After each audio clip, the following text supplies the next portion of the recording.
আমার টাকা লুটে খেয়েছে, যখন ক্ষমা চাই আব্বা যান আজকের জালসা এটাই যথেষ্ট আপনার জন্য, অন্তর থেকে দিল থেকে ক্ষমা করবো বলেন ইনশাআল্লাহ, বলেন ইনশাআল্লাহ। আপনি একদিন মরে যাবেন, আপনার এই জাবটা আসবে।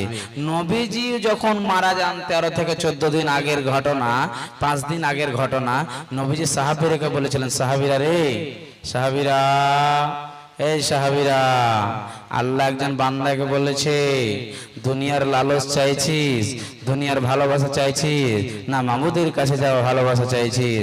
তখন সে বান্দা বলেছে, আল্লাহ দুনিয়ার ভালোবাসা চাই না, তোমার ভালোবাসা চাই। আবু বকর কাঁদতে লেগেছে, বুঝতে পেরেছে দয়ার নবী আর বাঁচবে না। এমন সময় নবীজির কথা শুনে আবু বকর ঢুকরে ঢুকরে অঝোর নয়নে গাল ফুলিয়ে ফুলিয়ে কেঁদেছেন। তখন সবাই বলছে, সাহাবীরা, এই বয়স্ক বুড়াটাকে দেখো তো, আল্লাহর নবী কার কথা বলছে আর কেমন করে কেঁদে ফেলছেন। বলার মানে ভাই, পরে বোঝা গেল আবু বকর যেটাই বুঝেছে সেটাই সঠিক। একবার পড়েন সুবহানাল্লাহ।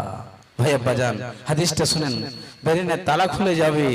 আল্লাহর নবী এশারের সালাত আদায় করার পর 3 জন সাহাবীকে ডাকছেন, যায়েদ, কোথায় আছো দাঁড়িয়ে যাও। লাব্বাইক ইয়া রাসূলুল্লাহ। জাফর বিন আবু তালিব, তুমিও কোথায় আছো দাঁড়িয়ে যাও। লাব্বাইক ইয়া রাসূলুল্লাহ, দাঁড়িয়ে গেলেন। 3 নম্বর আব্দুল্লাহ বিন রাওয়াহা, এই আব্দুল্লাহ কোথায় আছো দাঁড়িয়ে যাও। তিনিও দাঁড়িয়ে গেলেন। বন্ধু বিশ্বনে বলছেন, যায়েদ, 1 নম্বর সেনাপতির মালিক তোমাকে বালারাম গাজওয়ে মুতাতে ঝান্ডা নিয়ে লড়াই করবে, জিহাদ করবে।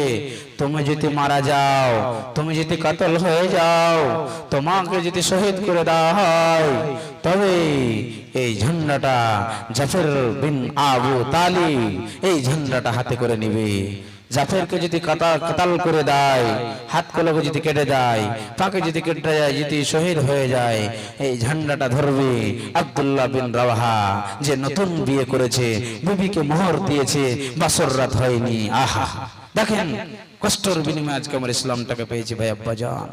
4 নম্বর আল্লাহ নবী ঘটনাটা বলে দিলেন, সাহাবীরা, 3 জন সাহাবী কেরামকে মালিক বানালাম, এরা যদি মারা যায়, শহীদ হয়ে যায়, তবে 4 নম্বর সাহাবা খালিদ বিন ওয়ালিদ এই লড়াই মালিক হবে, ঝান্ডা হাতে করে তিনি কিন্তু লড়তেই থাকবে ইনশাআল্লাহ। এমন করে দয়ার নবী এমন কথা বললেন, সাহাবীরা বের হয়ে গেল। তারপরে কি ঘটনা ঘটছে শুনেন। আন-নাফি আন আব্দুল্লাহ বিন উমারা রাদিয়াল্লাহু